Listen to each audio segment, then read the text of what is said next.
This is the seated figure 4 stretch. So you're going to want to perform this stretch in a sturdy chair. And I am sitting more towards the edge of the seat, and you'll find it's just a bit easier to do it that way versus sitting far back in your chair.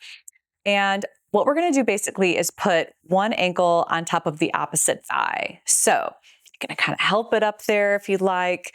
It's close to the knee, so it's that distal end of the thigh.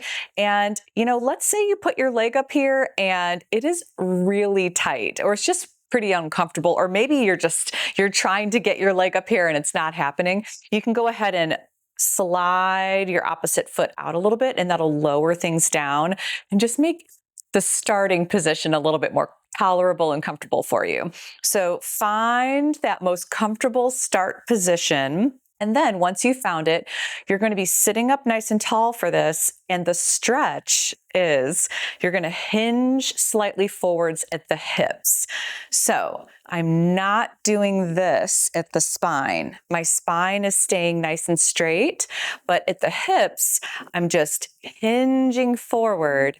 And you're not really going to be hinging very far forward at all. I've hinged forward minimal degrees, and I can already feel a great stretch in my hip. And it's that leg that you've elevated that you're going to feel the stretch in.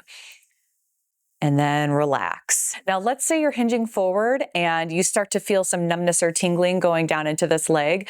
Just return back upright a little bit. You've got some major nerves that are running down the back of your leg. And sometimes if you're really tight in the hips, if you put too much stress on those muscles, it just puts stress on the nerves, and then you can get numbness and tingling in your legs. So we don't want a numb leg out of this. So do less. So we're finding that magical spot of, okay, I feel the stretch, nothing's going numb or tingly, and you want to hold it for about 30 seconds and then relax.